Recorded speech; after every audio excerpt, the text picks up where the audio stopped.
जय श्री कृष्णा। राधे राधे दोस्तों।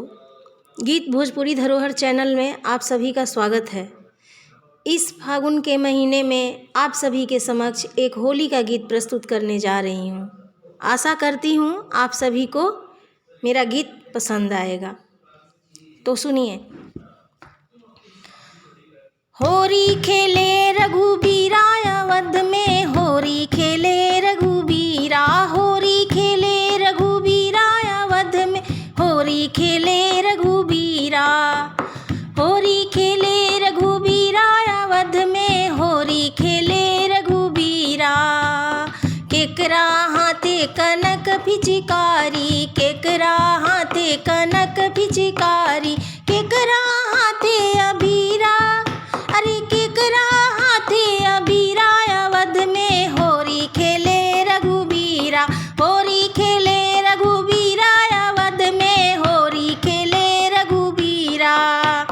राम जी के हाथे कनक पिचकारी, राम जी के हाथे कनक पिचकारी, सीता के हाथे अबीरा, अरे सीता के हाथे अबीरा अवध में, होरी खेले रघुबीरा, होरी खेले रघुबीरा अवध में, होरी खेले रघुबीरा।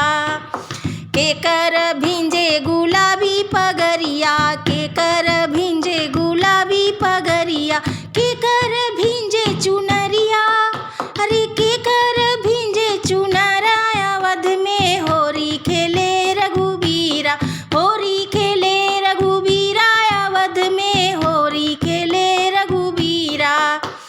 राम जी के भिंजे गुलाबी पगरिया, राम जी के भिंजे गुलाबी पगरिया, सीता के भिंजे चुनरिया, अरे सीता के भिंजे चुनरा अवध में, होरी खेले रघुबीरा, होरी खेले रघुबीरा अवध में, होरी खेले रघुबीरा, होरी खेले रघुबीरा अवध में, होरी खेले रघुबीरा, होरी खेले रघुबीरा अवध में, होरी खेले रघुबीरा।